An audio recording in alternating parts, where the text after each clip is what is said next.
Namaste, everyone, and welcome to the next episode of Revive, which is hosted by the eCoexist Foundation.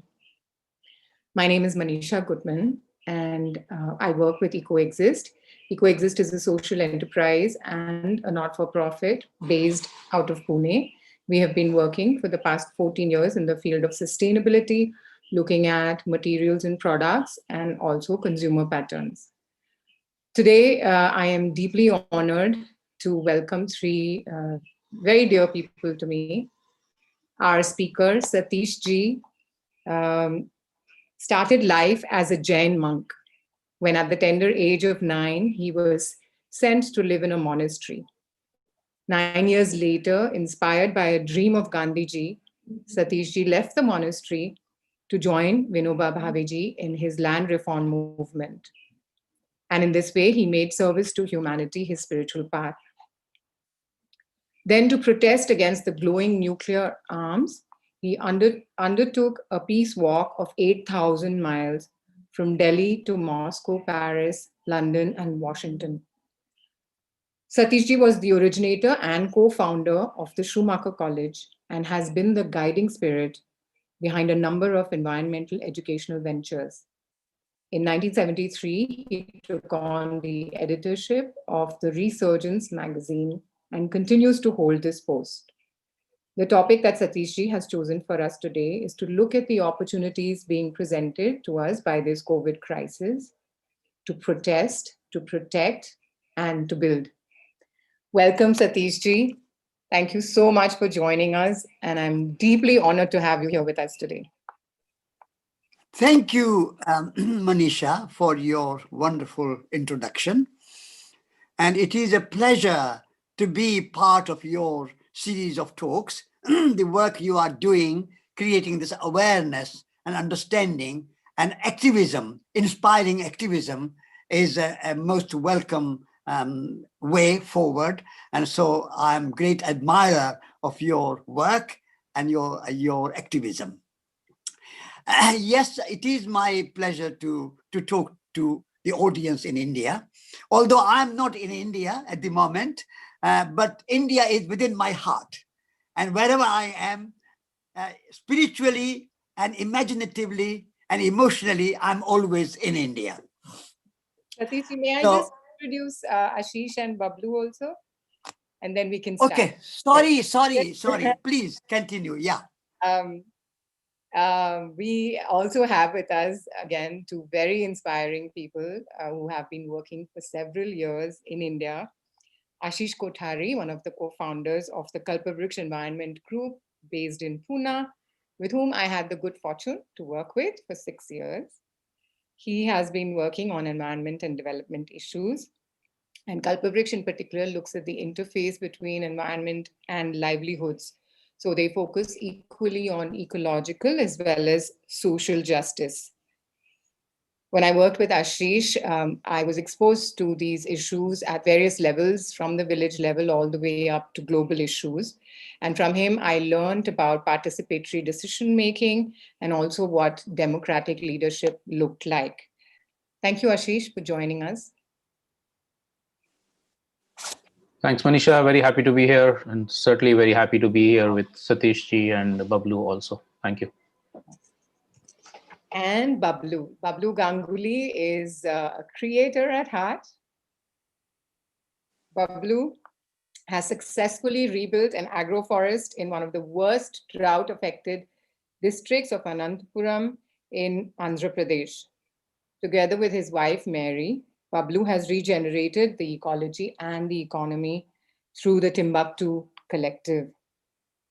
Bablu is currently passionately involved in teaching people about agriculture, and he has developed a very effective methodology of local participation, government sanction, and technical expertise to regenerate wastelands. So we have thinkers, we have doers, and it's going to be a really beautiful session today. We have about an hour, a little more than an hour with Satish ji, and so we're going to make good use of it and give him as much time to speak as we can get to hear from him. I will have just one question to ask him, and after which we will open up the conversation between the panelists and the speaker. We may or may not have time to take questions from the audience, but I believe you can type in your questions in the Q&A box. We're also keeping the chat disabled because we don't want parallel chats to happen. So with that, Satish ji, may I hand it over to you, and we're looking forward to hearing from you. Thank you. Thank you. Sorry about starting a bit too early, but it was very good to thank you reminding me. Yes, I would like to start with the present situation of COVID crisis. And I believe that this crisis is a crisis, but it is also an opportunity. It is an opportunity to rethink about our relationship with the natural world, also our relationship with the human world, and our relationship with our own inner world. So one reason many scientists, particularly my friend Jane Goodall, and one of the great British broadcaster and a scientist and a thinker, David Attenborough, and many other scientists have come up with this idea that one of the reasons that we have this worldwide coronavirus crisis is because of our relationship with the natural world has been broken down. And we have been on a mission, kind of human civilization, particularly the Western industrial consumerist civilization, has been on a mission of conquering nature. We have been almost like at war with nature. The way we have been treating the rainforests and destroying them, the way we have been treating our oceans and filling them with plastics, and the way we have been destroying the biodiversity, and the way we have been polluting and poisoning our soil, our land with chemicals and fertilizers. All these human activities have been a way of breaking down the proper relationship between humans and nature. And so this coronavirus has come to tell us that you humans think that you are above nature, you are separate from nature, and you can dominate and conquer and subjugate nature. You are on the wrong path. The coronavirus, in my view, is the cry of the nature, and it is saying to us that humans and nature are not separate. Humans are as much nature as mountains, forests, animals, oceans, birds, all nature out there. Because we are all made of the same elements. We are all made of earth, air, fire, water, space, consciousness, and spirit. And therefore, nature and humans are one, and therefore there is nothing you can do to conquer nature. You have to live in harmony with nature. This is the message of coronavirus. I can go on expanding it, but in a nutshell, you get the idea. And then our second relationship between humans and nature, as well as humans and humans. And I feel that we have divided our world in so many fragments in the name of nationalism, religion, race, and many other things. What was diversity of life? We have turned that diversity into divisions. Evolution has worked over billions of years to create this diversity of life. In the beginning, at the Big Bang, if you are a believer in the evolution and the theory of Big Bang, at that time there was no Hinduism, Buddhism, Christianity, Islam. There was no Americans, Chinese, Russians, Indians, Japanese, Africans. There was no races, there was no gender, nothing. But evolution had worked hard over billions of years to create this diversity. And we have turned the diversity to divisions and hate and exploitation and conflict among humans. So, in my view, the coronavirus is the opportunity to re-examine this divisive mentality and come to a new understanding that divisions are only human creation.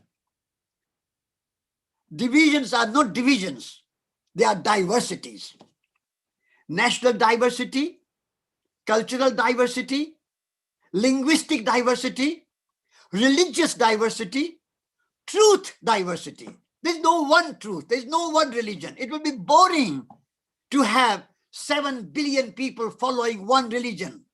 If they were all Hindus or Muslims or Christians or Buddhists, it will be boring. It's wonderful to have so many religions, so many races, so many nationalities, so many languages.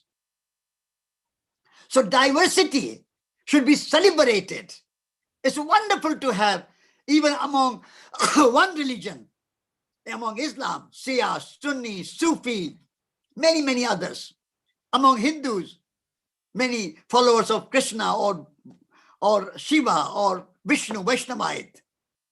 So in any one religion, there are many diversities. So embracing diversity, celebrating diversity, multiplicity of truths. I was born a Jain, in Jain family, and became a Jain monk.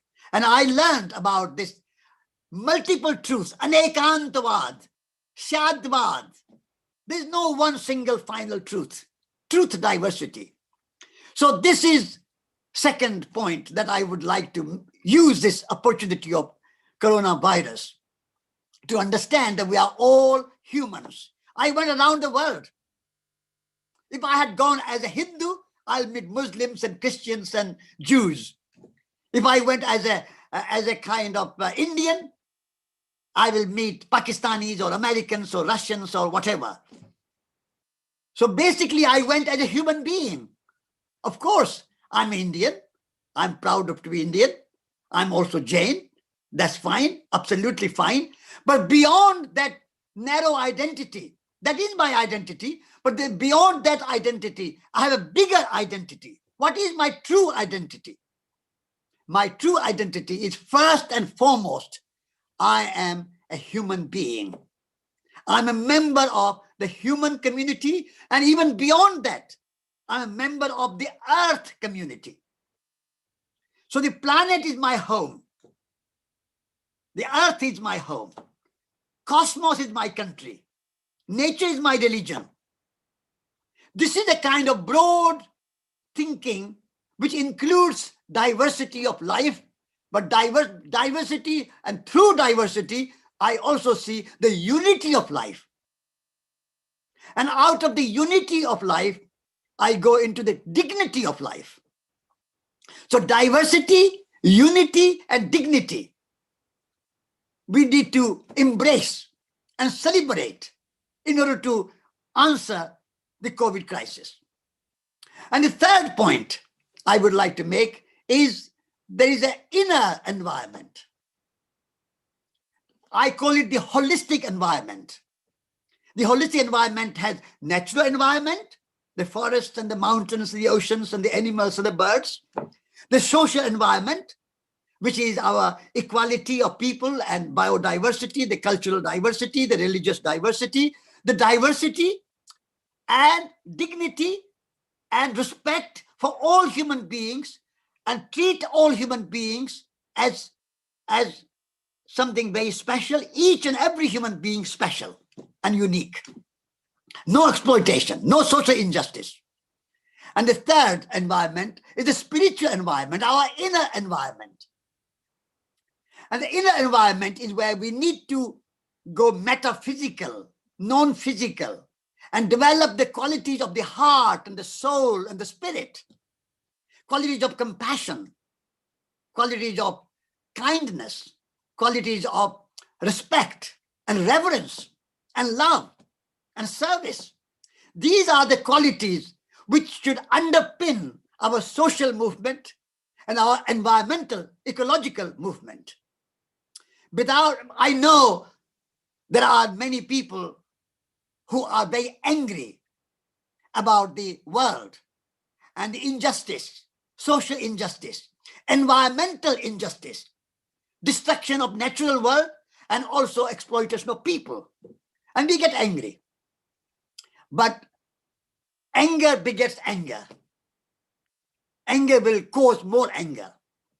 So what I learned from being a Jain monk, and more importantly, after being a Jain monk, being a Gandhian, and working in the Bhutan movement with Vinoba Bhave, J.P. Narayan, and many other colleagues, I learned that our work to save the planet, if you want to, and look after the natural world, and our work to bring social justice and equality and equity and respect and dignity of life to all living beings, all human beings, whether they are farmers and workers and laborers and craftsmen and villagers, wherever they are, that has to come out of love. That deep and profound love for whole humanity, and deep and profound love for the entire natural world. That motivates me to be an activist. I became an activist at the age of 18 when I joined Vinoba Bhave and the Bhutan movement and the Gandhian vision of a new India. I joined that village movement, the rural reconstruction movement, at the age 18.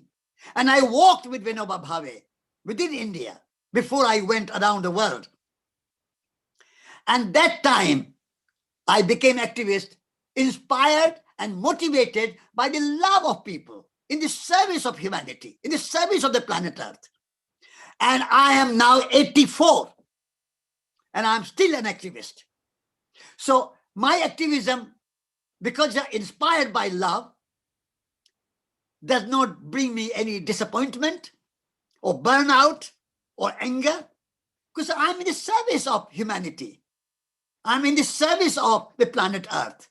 This is my love and service, and I will remain activist until the last breath of my life. Because activism is not a one-day event or 1 year event or even 5 or 10 years event. It's a lifelong process. If you want to be a real, true activist, you have to make commitment for whole of your life. It's not just quick fix. This is what J.P. Narayan, my friend and colleague and mentor, called it Jivan Dan. Not only Bhumi Dan or Sampatti Dan or Shram Dan, but Jivan Dan. And that cannot be out of anger. How long anger can last? Anger has to come and go. So if you are in the service of humanity, you serve, like if you are serving a sick person, somebody suffering with cancer, you have to serve that person out of your love. Whether that cancer goes or not goes, you continue to serve. If somebody you are serving with an old person, you cannot stop the old person dying, but yet you love and serve the old person until they die. So what you achieve is not in our hands. The achievement, the accomplishment, the outcome, that is in the hands of the universe, or in the hands of, I don't know, God or Bhagwan or Brahma or Vishnu or Shiva. I don't know who has final outcome. Universe, I call it. But in my hand is my action. And I act and act and act in the service of planet Earth, humanity, and that is my own transformation. Before I can have a social transformation, I have to have my own personal transformation. So these are the three environments that I am talking about the natural environment, the social environment, and the spiritual environment. And we sometimes get hooked with just one or the other. We say, oh, I'm not interested in the social issues. I'm only interested in spirituality. Or I'm only interested in the environment, natural environment, the forest and the mountains and the animals, animal welfare, or good agriculture, agroecology, whatever, only interested. But holistic thinking includes all three together. In my view, if you are only one side, this is a single issue orientation is not right for me. I want a holistic, because everything is three-dimensional. Nature is three-dimensional. The single dimension, only single dimension, does not lead us anywhere. So three-dimensional environment, natural, social, and spiritual. So once we have that understanding and that holistic worldview, then how do we move forward? See why I have proposed these three words. And this is the topic of my talk this afternoon. In India this afternoon, and in English it's still this morning. And those three are protest, protect, and build. This I learned from Mahatma Gandhi. And then I met Martin Luther King when I was walking around the world. It was great fortune and a privilege to have meeting with Martin Luther King. And Martin Luther King said to me that I learned nonviolence from Mahatma Gandhi, from India. And of course, Mahatma Gandhi's photo was on the back, on the wall of Martin Luther King's office. As we were sitting, was behind him, there was a picture of Mahatma Gandhi. And he said, what I learned from Mahatma Gandhi, what I learned from Indian values and Indian philosophy, I learned that non-violence is a way of life. Non-violence is not simply a way of protesting. Non-violence is not only a technique. Non-violence is a way of life. But I use non-violence in my protest.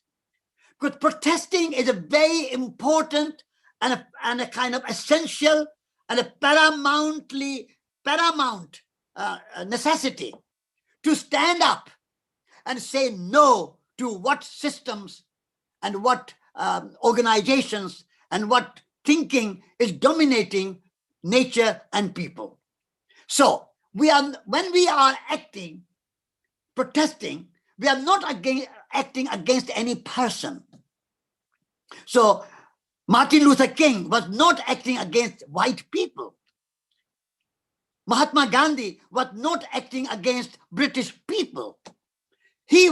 Mahatma Gandhi was acting against colonialism, imperialism, industrialism, materialism, consumerism. Whether it was practiced by Indians or British or Americans or Africans or anybody himself, he will protest.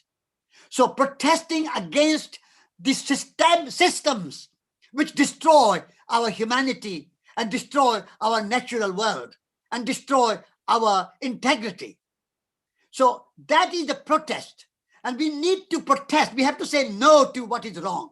We cannot just sit calmly and say, let the world go to wherever it goes. So protesting, satyagraha, is what Gandhi called it. Satyagraha, protesting, non-cooperation, is an important and paramount tool of our movement. So we must not be fearful. We must go out and be prepared to suffer for our protesting. Prepared to go to jail, like Mahatma Gandhi, like Martin Luther King, like Nelson Mandela. For 27 years, he was in prison. You can't say, I want to protest, but I want to be safe and comfortable and at home, and nobody should disturb me, nobody should arrest me, nobody should oppose me. I want to be comfortable. You are wrong, I'm right, I must not be hurt. If that is the idea of protest, it will not work. Satyagraha means taking the consequence of your action, taking the consequence of your protest. And if Mahatma Gandhi said that I will go to prison as a bride goes to wedding chamber. That is the spirit of the protest. So protest We must. But that is not enough. Mahatma Gandhi, Martin Luther King, Nelson Mandela, Wangari Maathai, Petra Kelly, many women and men have shown us that protesting is only one side of the activism. There's another side to that activism, and that is to protect. Because we have some wonderful traditions of arts, crafts, local economy, small-scale family farms, a small business, poetry, music, indigenous wisdom, Adivasi culture, how to live in harmony with natural world. There are many good traditional values and traditional cultures which we must protect. And in the name of progress, in the name of development, in the name of industrialism, in the name of consumerism, we are destroying our traditional cultures and values. We are destroying our arts. We are destroying our craftsmanship. We are destroying our small-scale farms and businesses and local economy. We cannot allow that. So while we are protesting against what is wrong, we are also protecting what is already good in society. So that's my second point, protest and protect. And that I learned from Mahatma Gandhi, Martin Luther King, Wangari Maathai. She was my good friend. I don't know how many of you have heard of Wangari Maathai, a professor, a woman in Kenya. She was a professor, and she said to her students that let's go and plant trees. And she went with students planting trees in Kenya and then whole of Africa. And she planted 20 million trees in her life. Can you imagine? 20 million trees. That was the constructive program that she learned from Mahatma Gandhi. And as a result, she was given Nobel Prize for Peace.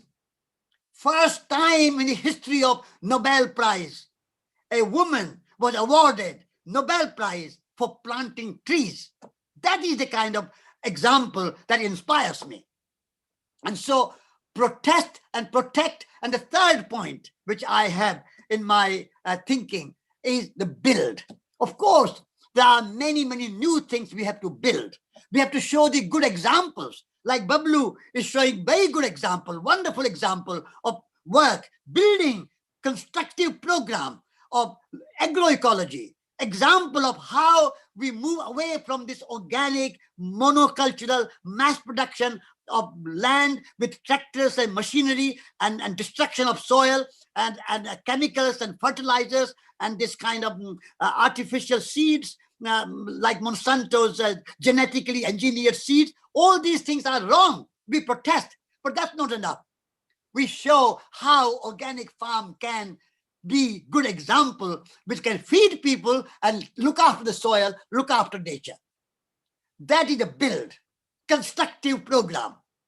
That is setting good examples, not only saying no to what is wrong, also yes to what is good, but also creativity, imagination. We have to imagine a new world. Without imagination, there is no future for humanity.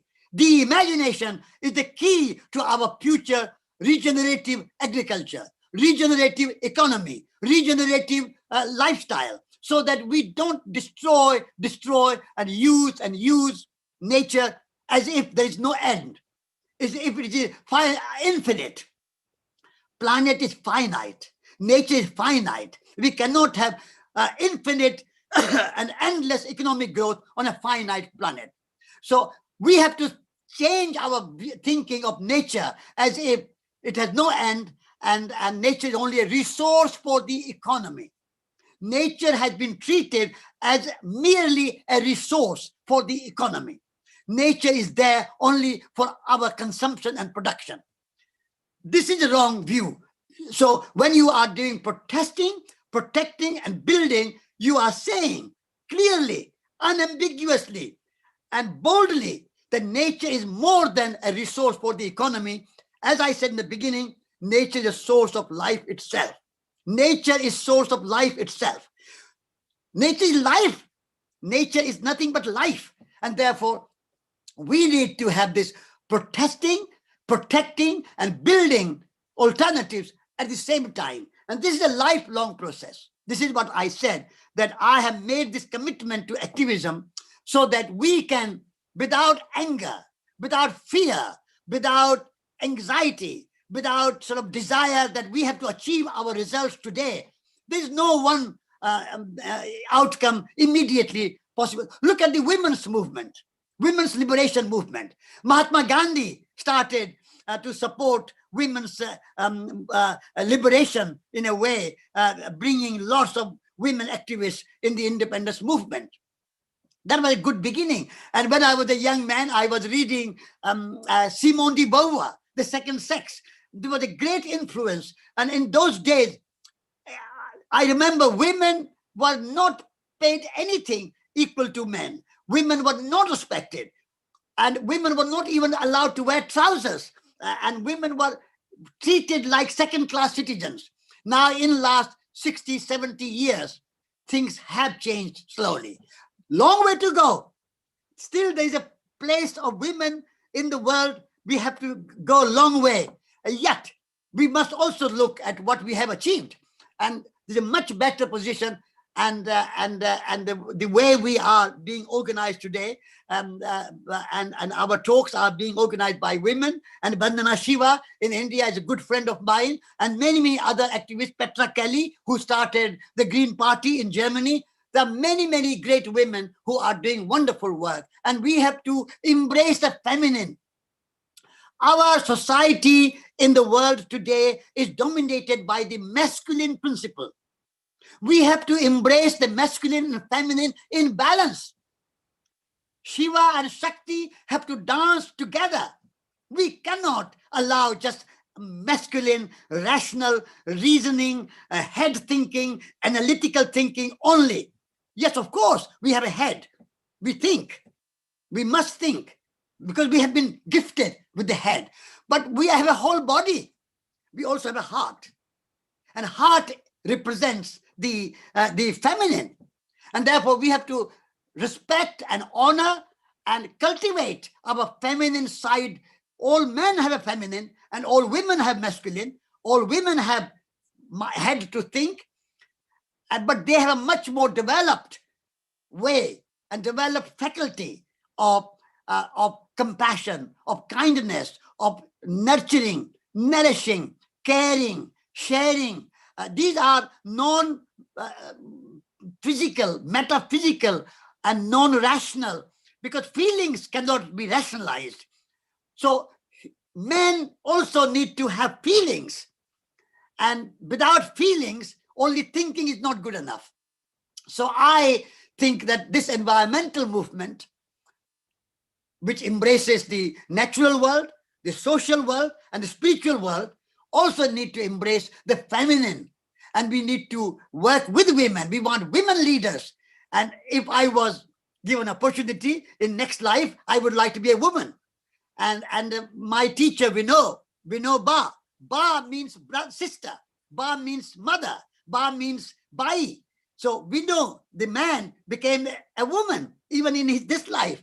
And so I would like to embrace the feminine, and I would like to embrace the love and compassion and kindness and generosity and nurturing and nourishing other people and taking care of other people. With that spirit, I want to be an activist.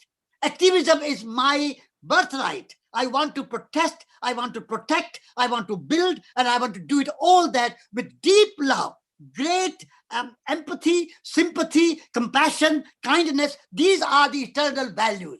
And from the Buddha, from Mahavira, from Mahatma Gandhi, from Nelson Mandela, from Martin Luther King, from Mother Teresa, from Wangari Maathai, from Petra Kelly, and many Simone de Beauvoir, and many millions of women and men have shown us that the path of love, and a path of compassion, and a path of activism, and being bold and fearless and serving the world to best of our ability is our responsibility. And by doing it, we are happy. I am a happy man. My activism, going around the world without money, sometimes hungry, sometimes sleeping out in the open air, under the sky, and going in the snow, and going in the strong winds, and the rain, and the deserts, and the mountains, doesn't matter. that make me a happy man. So suffering does not make me unhappy. Difficulties do not make me unhappy, because I embrace the difficulties. I embrace the problems. I say, problems, welcome. Come to me. I will solve the problems. It's not that I don't want problems. I want problems, but I want to handle them, solve them with my creativity, with my imagination. So this is the challenge of our activist movement. We have to remain imaginative, creative, and bold, and strong, and fearless. Fear is the greatest enemy of activism. If you fear governments, if you fear police, if you fear imprisonment, if you fear death, then you cannot really be a strong and bold and a continuous activist. In order to be an activist, you have to be fearless. And also, to be an activist, you have to be an optimist. A pessimist cannot be an activist. A pessimist can be a journalist, maybe, but not an activist, because you have to have some hope in your heart. 10% of seed of hope in your heart, and 90% is manifested, that seed, into a big crop of activism. So 10% hope, 90% activism, that is my formula.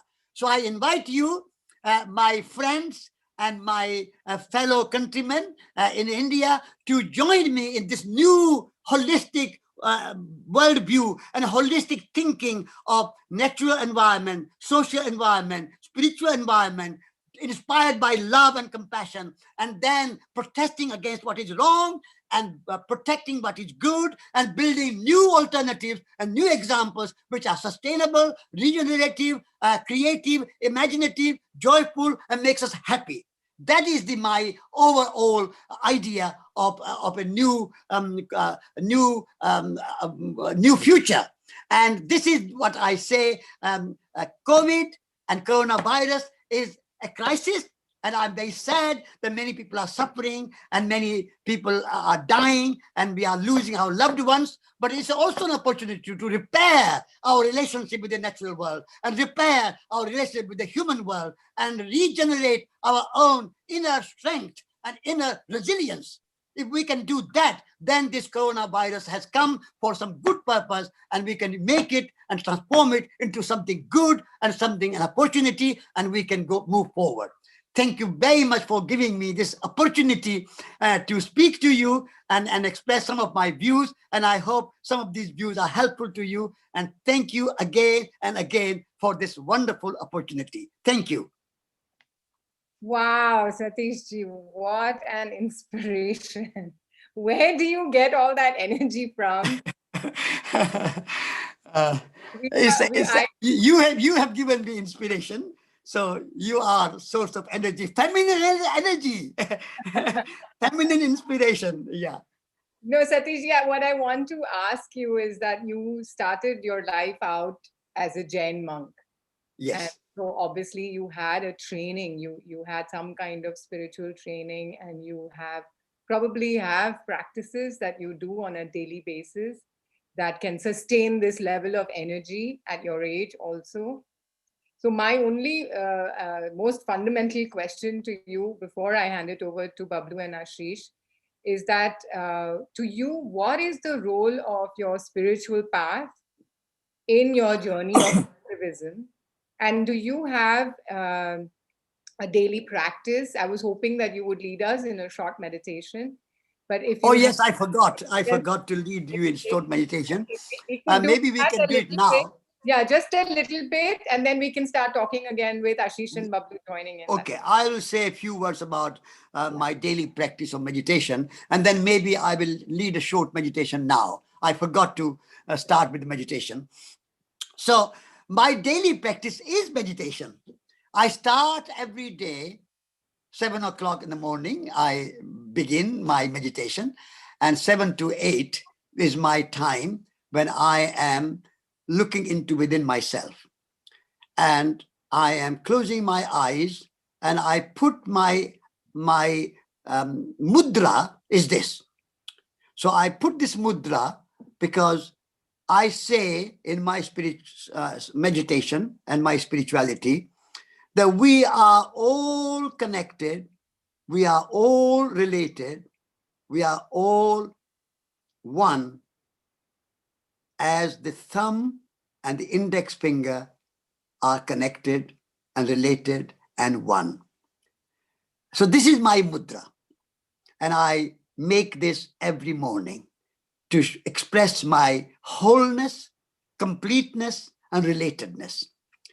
And this is the mudra, and this is the mind and the heart, which I start with every day, so that like having breakfast in the morning, you have this mantra and this meditation every morning, which permeates throughout the day and reminds you that we are all interconnected, we are all interrelated, we are all one unity of life manifesting in millions and billions and trillions of forms. But ultimately, we are all one. We are all life together. So this is my mantra. And then I would chant a mantra of Om.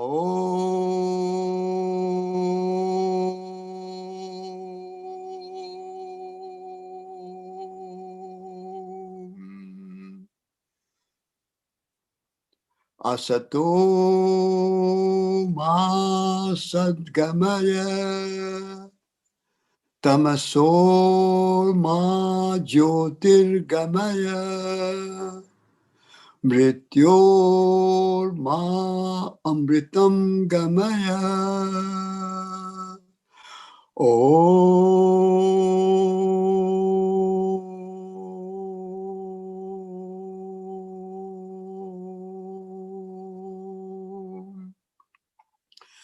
Shanti, Shanti, Shanti. Lead me from death to life, from falsehood to truth. Lead me from despair to hope, from fear to trust. Lead me from hate to love, from war to peace. Let peace fill our hearts, our world, our universe. Peace, peace, peace. May all beings upon this earth, humans and other than humans, live in peace, find fulfillment and self-realization. And may I be in the service of all living beings. I am my breath, I am my body, I am spirit, I am consciousness, I am compassion, I am love, I am truth, I am in the service of my planet Earth and whole of humanity. And I bring my both palms together and bow to sacred life, sacred earth, sacred universe. And I hold my palms together as a symbol that all opposites complement and make whole. Left and right, below and above, masculine and feminine, dark and light, negative and positive, all opposites complement and make whole. With that sense of equanimity, wholeness, completeness, and relatedness, I bow to the earth. I bow to the cosmos. I bow to sacred life. I bow to all living beings.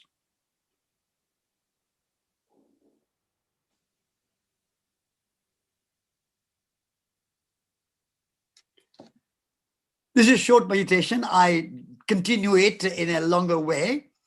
And also, I read Bhagavad Gita every day, particularly the second chapter. Sita pragyasya ka bhasha samadhistasya keshave sitadhi kim prabhashete kimasite brajeta kim. I start with that. And then yogastha kuru karmani sangam tektva dhanam jaya siddha siddhyo samo bhutva samatvam yoga buchyate. It's equanimity, that is yoga. And so this way there are many shlokas, many verses, which I chant every morning, and that gives me food for my soul, food my spirit, nourishment for my heart, and that way I can be resilient and strong and go out in the world and work all day in the service of humanity and the service of the planet Earth. And then I also read poetry. I read Kabir. I read Rabindranath Tagore. I read Rumi. I read Sufi. So I can advise you every morning, if you can start your day with reading poetry. Poetry, spiritual poetry, high level of poetry, not just flippant poetry, but spiritual poetry, true poetry. And in every kind of state of India, every province of India, every part of India, you have some great saints and great poets in every language. Tamil, Marathi, Gyandev, Tukaram, Kabir, Mirabai, all these great women and men poets in India. Read them every morning. That's my ritual. I read poetry, and I think poetry will save my life, and poetry will save life of society, and poetry will save the world. It is poetry where we have to take our refuge, and not in this flippant junk news which gets you in a newspaper, and junk news which you get mostly on television. I don't start my day with the junk news. I want to have something spiritual, something holistic, something ecological, and something profound. So that's how I start my day, and that's my meditation. Wonderful. Thank you. Thank you, Satish ji. I think it's been just incredible to listen to you. And now let me invite Ashish, Bablu. Who would like to start the conversation with Satish ji? Ashish goes first. Ashish goes first. Well, I would have said the other way around, except I have to leave in 7 minutes. So I think Satish needs several hours by himself. He's such an institution. And what I find, apart from lots of other things I find amazing, is that meeting him 20 years back, 30 years back, and now, the levels of energy are actually not the same. They've gone up. So I think 20 years from now, we should do another of these sessions. I don't know by that time what technologies will be available. Maybe we won't need our computers anymore. Just do it through the mind. And I'm sure his energy levels would have gone even further up. So he's an incredible inspiration. I have one sort of quick comment and then a couple of not so much questions, but just thoughts that maybe Satish can reflect on. So I think one of the biggest issues we have with regard to this dichotomy of the desire to do things and the actions that will actually take us to a more just, more sustainable, the kind of world that that Satish has outlined with Protest, Protect, and Build, is that we have kind of either willingly or unwittingly given up the power inherent in each one of us. And when I use the word power, I mean it in a positive sense, the power to do the right thing, the power with others, not the power to dominate over. We've given that over in our so-called democracies to politicians and bureaucrats, and increasingly corporations, to rule our lives. And we go every 4 years or 5 years to elections, and then we hope to hell that the government we elect or somebody else elects will do the right thing. And of course, that doesn't necessarily happen. Whereas in fact, if each one of us brought that power back in our lives and said that democracy is actually what Gandhiji said is Swaraj, which is that wherever I am, in whatever collectives I am, I'm part of decision making that affects my life. I won't leave that to somebody else to do. And Gandhi, in fact, very clearly also said how the state is the enemy of the people. And I think somewhere we've got hoodwinked into thinking that elections is democracy, and capturing the state is what we need to do. And I think we really have to move well beyond that. And in that sense, I think if we see the response to COVID, and I totally agree with Satish that this is such an incredible opportunity for us, but if we see the response to COVID, they're in two broad directions. One is the further strengthening of the centralized state and of corporations over our lives, more state surveillance, more authoritarianism, more profit making, etc. And the other is the expressions of solidarity, of self-reliance, of people kind of realizing that this is the time to express our capacities and our take control over our lives. And so what is it that actually gives us hope that it will be this second part that will prevail at some point or the other? Maybe not in Satish, your generation, or not in your life, not in my life, but maybe the next generation or the generation after that. I'd really like to hear your thoughts about that. And the second is you're absolutely right. What is so much wonderful stuff in our traditions, much of which we've forgotten, but there's still a lot left. But then we also see that traditions are interwoven with highly iniquitous gender, caste, and other such relationships. And some of the struggles for equality, for instance, women's struggle that you mentioned, or of castelessness, also comes from a certain, I wouldn't say modernity, but certain modern ideas or new ideas. So what's that hybrid system that would actually take us into a much more just world, not just being stuck to tradition, but not forgetting it, and nor sort of immersing ourselves completely into modernity, but nor completely rejecting it? Is that something that you can dwell on? And Manisha, I'm sorry, but I do have another session, so I'm going to listen to this and then drop off. Yes, very briefly, Ashish, I think both these points you have made are very valid and very good points. And I agree with you that the second point of empowerment within. So we all have a very important role to play in our own lives, in our own communities, and creating Swaraj within our own lives, in our own communities, our own surroundings, in our own workplace. Everybody being empowered to do that. That is the true democracy. I 100% agree with you. Democracy is not about elections. Like American election at the moment is a kind of like a shamble, and similarly in India. And so I would say, I totally agree with you that.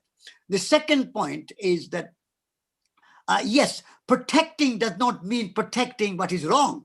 Because sometimes things get very old, like caste system or discrimination, or we get very bogged down in a kind of tradition which loses its spirit.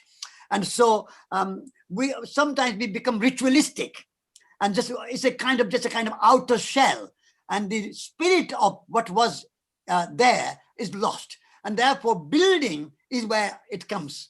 So we discard. So protesting is not against only the established order of government or industry or business, but also protesting against the established tradition, like caste system, like domination of women, like all this Harijan system or something, or Dalits, and thinking they are inferior somehow. So this so protesting against something of that nature is as much important as protesting against Modi, or protesting against industrialism, or protesting against the new law which is discriminating against religious communities, something like that, which in India there have been a lot of protest movement. But that is not enough. That is a kind of one small single issue. We have to have a very bigger picture, holistic picture. And this is why I would say that protesting includes challenging the old, almost kind of dead, but ritualistic, burdensome tradition in our own families, in our caste, in our religion, in our society, wherever we are. So protesting against that, protecting what is really good, and then building new systems and new ways. So I think protest, protect, and build. I have written an article about it, expanding a little bit more, and I can even do a book about it. So I think it's a very big picture. But I totally agree with you. And your work has been also equally inspiring, what you have done, and your family as well. But what you have done in the last 20, 30 years is a tremendous contribution to the national life and the life of the world, the environmental movement. So I would like to, before you go, Ashish, I would like to congratulate you and thank you for all the contribution you have made. And it was so wonderful that you were here today to participate and listen to me. It's a great privilege to have you there. Thank you. Thank you, Satish, for your kind words. I think we should do another one sometime soon with a longer conversation. That will be really okay. There's so many different dimensions to go into, which is fantastic. So absolutely. Thanks a lot, and my sincere apologies for having to leave. I have another session at 3:45. Bablu, he doesn't want to hear you speak, Ashish. Thanks for joining us, Ashish. And Thanks. for another Sorry, I have to leave. Sorry, Bablu. No Catch problem. you again. Thank you. I'm holding on for 2-3 minutes. So Bablu, go ahead. Bablu, go ahead. Oh, I really don't know what to say, because I mean, Satish is as inspiring as ever.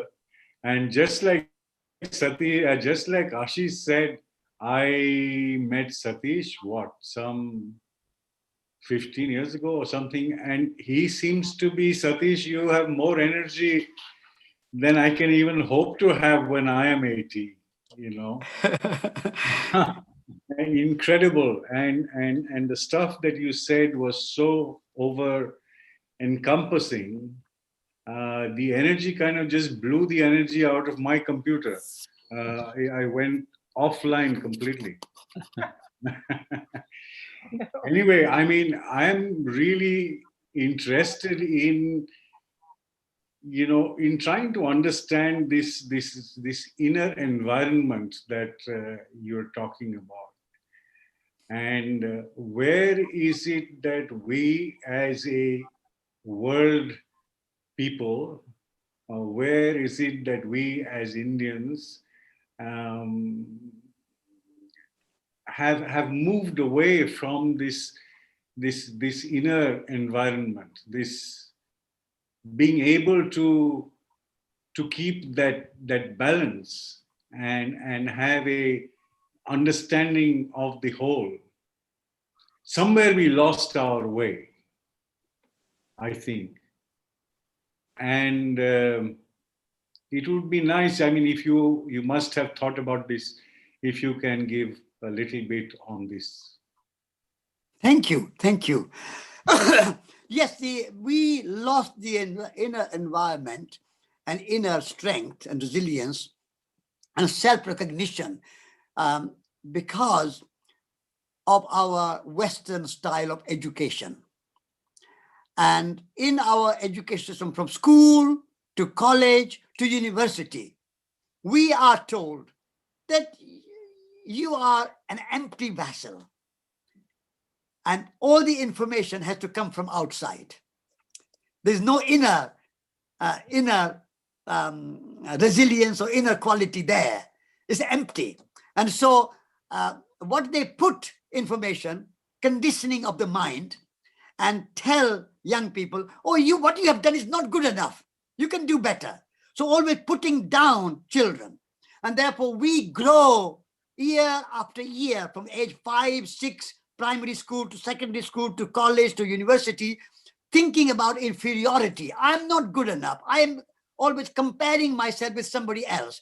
I'm not getting first class exams, results. All that is inferiority complex is ingrained in our educational system. And therefore, we grow as human beings as thinking I'm inadequate, I'm not good enough as somebody else. We always compare ourselves with somebody else. That is, I think, one of the reasons that we have lost this inner strength and inner resilience and inner environment. So I would say that we need to bring a new revolution in our educational system. And we need to make everybody feel that you have something unique and special. Like in Sanskrit, we say, Soham, I am that. I am a Brahman. I'm a poet. I'm an artist. An artist is not a special kind of person, but every person is a special kind of artist. I'm a poet. I'm an artist. I'm a maker. So this self-confidence, which is lacking, and this is where our inner environment, our spiritual environment becomes lost. Therefore, I would say changing our educational system and giving a more rounded, more holistic and outer information of science and mathematics and geography, history, all these are icing on the cake. They are okay. They are necessary, but they are not the fundamentals. Fundamentals is self-realization. Who am I? And each and every one of us are unique and special human beings, and developing that unique quality of being a special kind of poet, a special kind of artist, a special kind of human being that we are. Every one of us is special. Every one of us is unique and important. And that self-confidence is destroyed by our educational system. And this is what I will say we need to change. You're muted, Bablu. You're on mute. Thank you. Thank you. Satish ji. Okay, I'm okay. Go ahead. No, go ahead. Thank you so much, Satish. Okay. Thank you very much. Yeah, this is something that I also believe, and I'm struggling very hard to figure out how we can bring this back among our people and among our, in our politics, in our activism, in our work.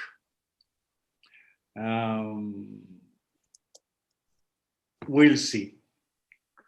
I think, Manisha, you should try, if Satish ji is staying on, then maybe there are a few questions that some people would like to ask. I think they'd be very happy. Sure. Yes, I'll be happy to do 1 or 2 questions. Okay. Yeah. Another 10 minutes. Satish ji, I'm glad you brought up the point of education, and I would like to quickly introduce to you here Neelatai, who has signed in from Gagode, which is the birthplace of Vinobaji. And she is, let me just see. Yeah, Neelatai is here with us. Neelatai, if you can turn on your video. So Neelatai is calling in from Gagode, which is the birthplace of Vinobaji, who was your guru also. And Neelatai has moved to Gagode because she wants to bring Vinobaji's idea of education, of the Nai Talim. She wants to build a school there to teach people, to teach children using that system of education. So it would be wonderful to have a bit of conversation with you and her. Neelaji, if you're still with us. I'm not sure that she can hear me. In the meantime, there are a few people who have questions. Rachna Toshniwal has something to ask, as well as there's, okay, Neelatai is here with us. Namaskar, Neelatai. Vijayji, namaste. So glad to see you both. Namaskar. Namaskar, Vijayji. They have to unmute themselves. Yeah, you have to unmute, Neelaji.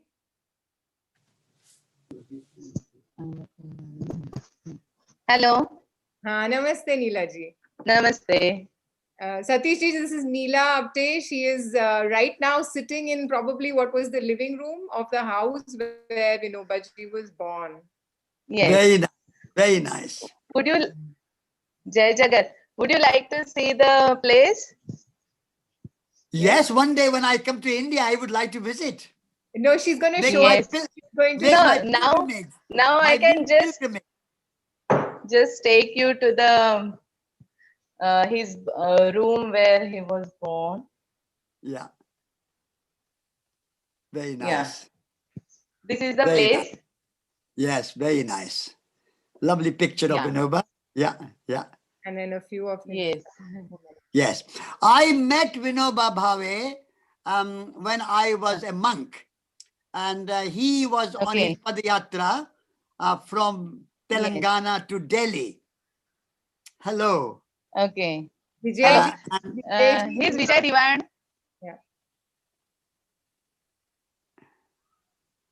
hello. He's Vijay Diwan, Okay. who Hello. lived here for last 40 years in Okay. this place, Okay. and he has done a lot of constructive work here. And yeah, yesterday he talked to Daniel Bhai also. Okay. Daniel Mazgaonkar. Yes, yes, yes. Daniel Mazgaonkar. Yeah, he also gave here reference. Very good. Very good. He You had- are doing good work and restoring the place and making the place into like an ashram and a place of pilgrimage. And so that's wonderful. And the teachings of Vinobaji will remain my life, all my life. Yeah, thank you. I get the Maitri magazine every month. And I read Okay. Maitri every month. Okay. Neela ji, do you want to just share what you all are trying to do with the Nai Talim school in Gagode? Yes. This year being the 125th birth anniversary of Vinobaji, we have decided to start a school in this place on Nai Talim philosophy, thoughts of Vinobaji. Which is the base of which will be productive work and will connect the curriculum and other subject teaching with the productive work and hand skills. That's good. So, Very good. Very good. we are trying for that. Thank you. Wish you well. Thank you. And do Thank visit you. this place, Gagode, when you come to India. Yes, Will be I a- would like to visit. Yes, yes. Yes. Thank you. Thank you. Satish ji, Rachna Toshniwal has a question for you. Rachna, you can speak if you'd like to. You want to turn on your video? Okay. I can unmute. Can you hear me? Can you Yes. hear me now? Okay. Hi, Satish ji. So nice to see you and hear you again. I don't know if I can get on the video, but Yeah. it's beautiful listening to you as always. And I was really curious because, because of COVID, also the education system is kind of, in a confused state right now. And what would you say are the values that we need to imbibe, not only in the education system, but the values of protecting, protesting, and building? What would those values be that we can kind of incorporate into our lives, into our, current systems that can help us move more constructively towards these goals? The values in education, especially for children, we need Right. to bring education of head, but also education of heart and education of hands. In every school, there should be a garden where children can go and cultivate vegetables and flowers and have some trees, mango trees, orange trees, lemon trees, and be in touch with nature. Nature is our greatest teacher. Right. And if we can learn from nature, and if every school has nature there, and children are able to experience, not only learn from books and the screen on a computer and the lectures from the teacher, that's all very good. There's no harm in that, but that's not enough. We need to have experience. The values of experience is paramount. At the moment, our education does not include experiencing, making with your hands. Just Right. it's an intellectual information. So what I would say is that the new value of making and experiencing and learning from nature, connecting with nature, that way children will grow with more confidence. I can make it. I can grow food. I can make a pot.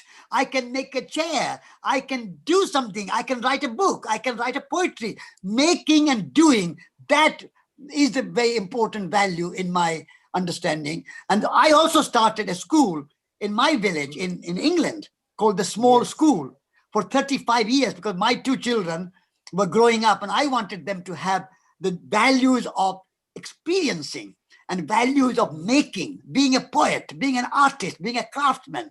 And then on top of that, I taught them history, geography, mathematics, science, languages. All that is fine. I'm not against intellectual knowledge. I want masculine and feminine to go together, dancing together.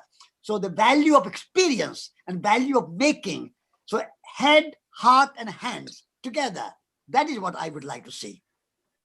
Yes, that's beautiful. I think that what you said is amazing, the value of experiencing. And in today's world, that seems to be really, I think, and the experience of the heart through all this, like to experience nature through the heart. In Bhagavad Gita, it says, Ekam Sankham cha Yogam cha Yah Pashyati Sah Pashyati. So Sankham is knowledge and yoga is practice. And Right. those are two, one. Ekam, one. Sankhya, knowledge. Yoga, Right. practice. So when you can bring knowledge and practice together, that is the value that we need to be. At the moment, we are too much into knowledge economy. Knowledge, knowledge, knowledge. We put too much importance to knowledge and not to experience, not to making, doing, and implementing and practicing that knowledge. So knowledge without experience, without practice, without implementation is just a kind of abstract knowledge. The knowledge becomes real when it is brought into action and into experience. Yes. Thank you. Thank you so much. You are welcome.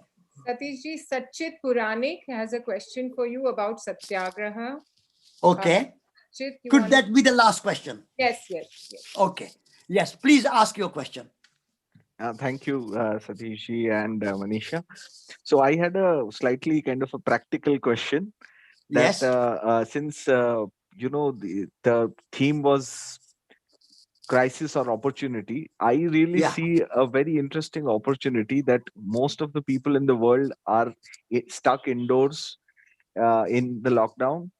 So in that situation, for all kind of protests, can we evolve a form where in a normal situation we would have been arrested, or we would have faced mob violence, or we would have faced lynching? That's also very common in India. But is there a possibility that everyone stuck inside home and having digital technology available to reach out to the world, can we redefine satyagraha in a way that we have least amount of bloodshed? Yes, yeah, that's a very good question. We have to be imaginative and very creative to invent new ways of protesting without being out in hundreds and hundreds of thousands of people in one place and being arrested. It's a very good question. I think in order to bring about change, we need to do three things. Satyagraha in a lockdown situation change a little bit of format. First of all, we have to radiate the change. We have to be the change that we want to see in the world, as Mahatma Gandhi said. Like a radiator, I don't know, in India you have radiators, a heater, like a fire heater, radiator, radiates heat. So we have to radiate that energy, that radical thinking and radical action and radical living. We have to radiate that. That is a very important element, important part of that satyagraha, that we have to really kind of project that energy like a radiator. Second, communication. And that what we are doing now is a way of satyagraha, because we are thinking about radical ideas, but also communicating. And communicating is very important. You can communicate through words, through books, through poetry, through music, through singing, through Kabir communicated through singing. He was a radical revolutionary. And Rabindranath Tagore, he wrote I think 2,000 songs, and his songs became national anthem of India and Bangladesh. And so you can, even in lockdown, you can write great poetry, radical poetry, revolutionary poetry, which will revolutionize the thinking of people like Kabir, like Tagore, and many other people who have Rumi, Hafiz, many other people have done that. So communicating your vision, your values, your ideas, that is a very important way of satyagraha. I would say Tagore was a kind of satyagrahi when he gave up his knighthood back to England, and he wrote poetry in protest. So Gitanjali. So that is a way of, in lockdown, we can communicate. Communication has not stopped. We can communicate through our poetry, music, stories, speaking, whatever way you find your own way of communicating.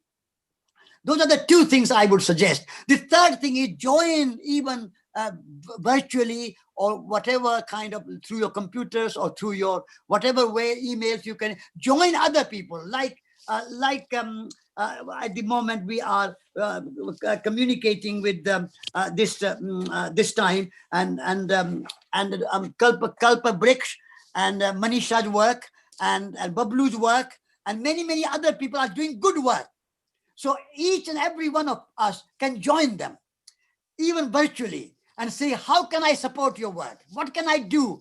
Can I do some writing, or can I raise some funds for you, or can I do something for you? So supporting and joining the existing organizations, the movements, the activities, which are good people. Vandana Shiva doing in Dehradun, Sita is doing in Bangalore, Bhumi College, Ashish, Bablu. There are thousands and thousands of wonderful, radical activists around the world and around India, in every state. Join them, support them, help them. That cannot be stopped. So this way, be the change, communicate the change, and support and organize the change. This way, even in lockdown situation, you can remain active. I have been active during this time. I am not traveling. I can't go to India. I can't go to any other country. For 7 months, I have not traveled. So I'm using it as a spiritual retreat. But at the same time, I'm writing, I'm speaking, I'm joining people, I'm encouraging people, I am protesting. I can remain active. So whatever the situation, we have to be imaginative and creative and act. Thank you so much. I mean, Satishji, one last thing I would like to ask you is to just again for us clarify the meaning of the word satyagraha, and how when we say that we ourselves, that there should also be a level of self-inquiry when we are trying to change what is outside of us. So how does satyagraha fit into that? Yeah. So satyagraha starts with ourselves, meaning living truthfully. If I am not truthful, I cannot demand of other people to be truthful. So being yourself truthful is the first step towards satyagraha. So what is my truth? Every day I have to search for it. Every day I have to contemplate. I have to meditate. I have to find out what is my truth. There is no fixed truth which is final, that I know and this is it. It's a continuous search, like being on a path of pilgrimage. It's a pilgrimage to truth. Not like going pilgrimage to Ganga or pilgrimage to Mount Kailash. You are making pilgrimage in your daily life every day to reach that Mount Kailash of truth, reach that goddess of truth, Ganga. So that is a everyday searching, self-realization, every day that compassion, kindness, truth, love in our heart, cultivating that every day. That is the first step towards satyagraha.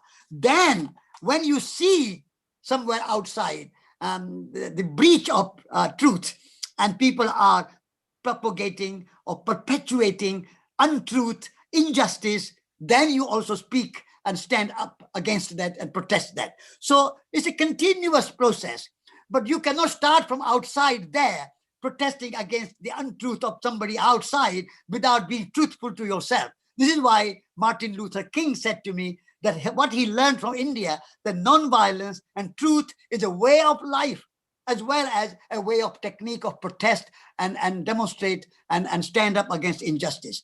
So the two together, way of life and way of protesting and way of technique of action. These two together make satyagraha. Thank you so much, Satishji. I mean, I don't want to let you go, but I know that you need to rest. You might need to. Thank you very much, Mashima. You have been wonderful coordinator. I think Bablu has a question for you. Bablu, okay. No, I don't have a question, Satishji. I visited you and sat with you, meditated with you in the Schumacher Institute some years ago. Yes. I hope that when you come to India next, that you can come and bless our place in Timbaktu.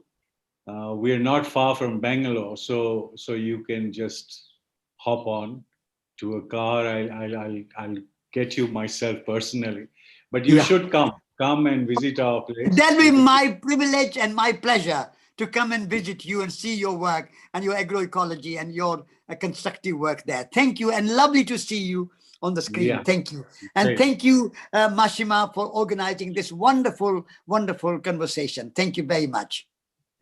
Thank you, And- Satish ji. We'll and just, then- before we end, and I will come back to you and still request you maybe another time for a much more deeper conversation. Okay, Just a okay. few people who want to go deeper with you, but we can do it whenever you're available. Another time, another time.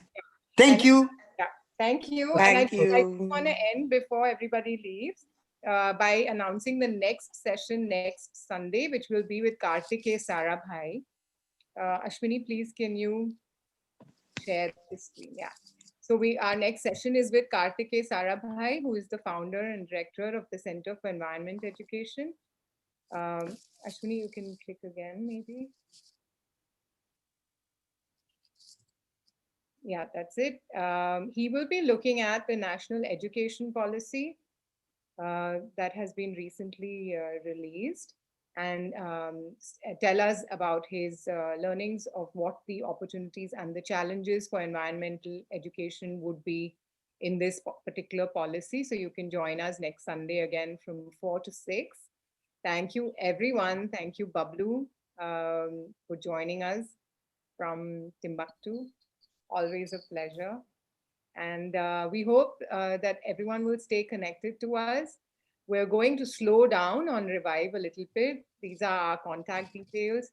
We might end up doing maybe 1 or 2 sessions a month now because everyone is getting back to work. Things are slowly opening up, but we do hope that you will stay connected with us via email and through these Revive sessions. So with that, I wish you all a wonderful Sunday with a lot to think about with everything that Satish ji has said. And I hope to see you soon. Namaste. Thank you. Thank you so much. Thank you.